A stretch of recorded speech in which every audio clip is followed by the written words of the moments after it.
This is Whatever You Do, Do Not Read This Story Out Loud. They Might Hear You, by Trendy Trux35. I cannot stress this enough. Do not read this story out loud. Do not mention anything about this story in any audible way. Pass this on via message through cyberspace only. It seems to be the only way to keep your distance without them finding you. Please, please, please, for your own safety, do not say anything about this out loud, especially their name.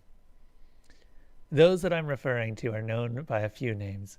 Navajo culture refers to them as Yinalushi.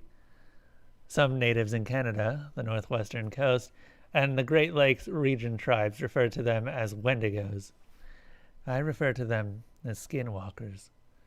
Call them what you will, but do not say any of their names out loud. Well, I guess I'm fucked. I say this because they hear their name and respond to it in a way a great white shark reacts to a drop of blood in the open ocean. It's not a simple hunt that skinwalkers perform in a general direction of the audible name. It is an instinct, a drive so animalistic that it is ingrained in every single one of them. Say it once, and you may get lucky that the trail goes cold, that their senses are diluted, and you escape. Say it twice. Well, at that point, you're playing with fire. You're taunting something that not even your worst nightmares could come close to touching. They will not hunt you down instantly. No, all things take time in this world. They do not move fast, but they move at a steady pace. They will find you. Whether it be days, weeks, months, or years, well, that depends on just how evasive you manage to be. But don't worry, they all catch up eventually. I'm writing this to you simply because I have made that mistake. Once when I was young, I read the name out loud in a folklore book while trying to sound it out. Strike one. The second mistake I made just last month at a trivia night at my local bar. The question referred to the mythical creatures of terror in Navajo folklore, and I guess after one too many shots, the name slipped out of my mouth. I know they're coming for me. It's only a matter of time. I'm going to keep a running log. It's the only way I'll stay sane. Maybe somebody will stumble upon this and finally get some mainstream knowledge on this legend. Navajo tribes are extremely tight-lipped about this subject for good reason. Skinwalkers respond to audible sounds of their names.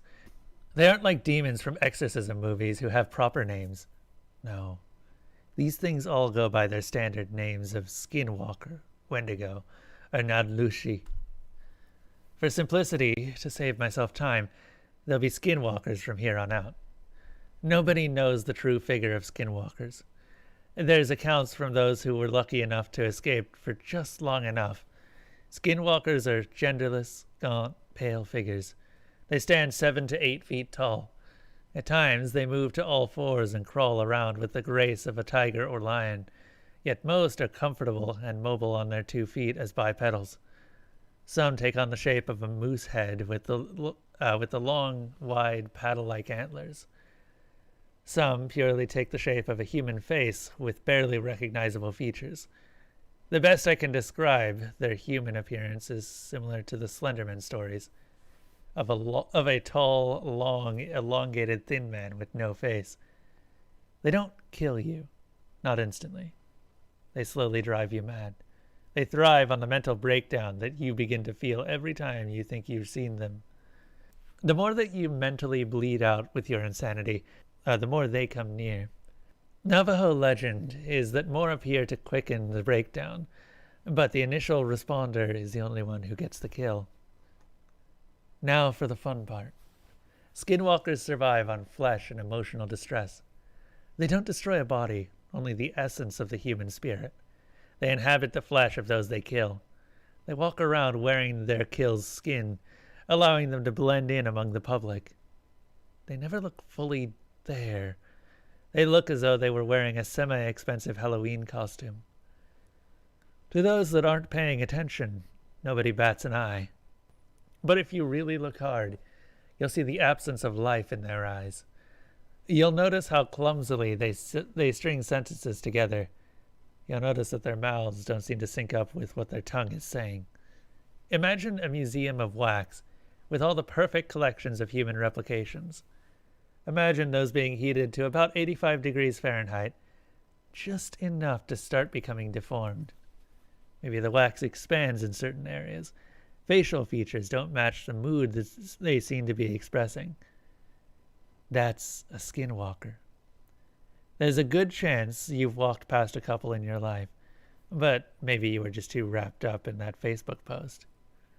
They absorb your mental distress, whether it's thoughts, emotions, memories, etc. It's been said that they speak to people in voices that are familiar to their prey. You can hear people that have been dead 40 years, or hear somebody you just talked to earlier in the day. They're tricksters, more or less. The hunt is more than half the fun for them. The Midwestern Canada tribes depicted the Wendigos as giant coyotes. It's fitting, really. They hunt in packs. There's a leader. They torment their prey and are incredibly vocal. I'm sure you're asking yourself, damn, this kid knows a lot about a legend that the people don't talk about. Well, yeah, no shit, Sherlock. You want to know how I found out? Because these fuckers have found me. They've been visible a few times, but I can feel them around me at all times. I can feel their fucked up soulless eyes on me everywhere. The worst? Trying to fucking sleep. I'm too afraid to sleep with my lights off. There's too much moonlight pouring into my bedroom, which only gives me the opportunity to see the shadows fall across my bedroom floor. If I close the shades, I can hear them scratching at the windows trying to get a view. If I leave the lights on, it's impossible to see what's on the other side of the window. Do you want to know what's scarier than being stalked by a deformed, half-melted human? Not knowing if they are on the outskirts of your property or if they're right in front of your window, staring at your every move.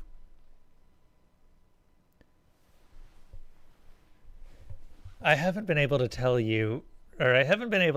how good their sight is at night. I've watched them at night as much as they've watched me. I don't see the Reaper ever during the day. The Reaper is what I call the one coming after me. I'm not sure if it's the same one, but I can just feel it is. I first spotted it at the edge of my tree line in my yard. It was about 2 days after I said it for the second time. I knew what it was right when I saw it. It was a milky figure about 50 yards from me. I couldn't just brush it off because it didn't magically disappear like how all other ghost stories have the apparition conveniently disappear instantly. Nope. I had a stare down with the motherfucker for 6 hours. It saw me, and I saw it. Now, partially the stare down happened because I froze up with fear. I felt like I was in a trance. Something gripped my attention. I knew it could see me, but I felt that it recognized I was aware as well. I sank to my knees after about 2 hours. Only the top of my head would have been visible.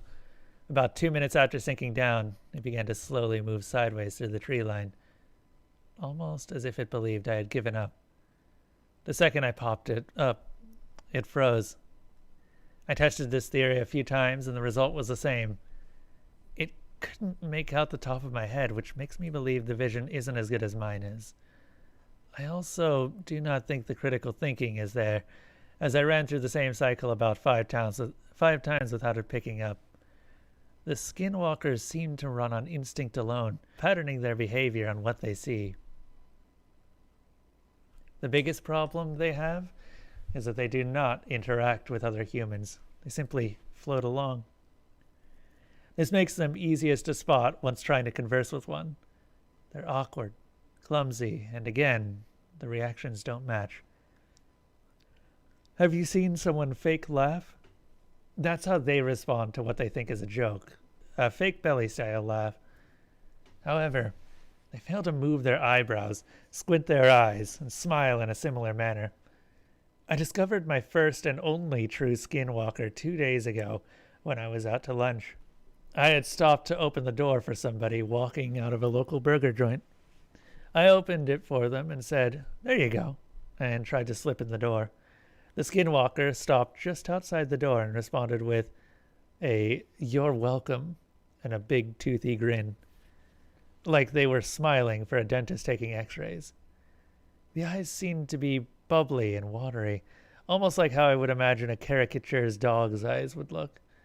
The skin around them was saggy, yet the forehead skin was pulled so tight. I gave it an incredulous look, sort of stunned at how awful this thing was. It responded with that god-awful fake belly laugh. The more intense the laugh got, the more freaked out I got. The face itself became almost hazy, like somebody was turning on one of those anonymous filters in front of it. In a split second, the face snapped back to normal and the thing simply walked off.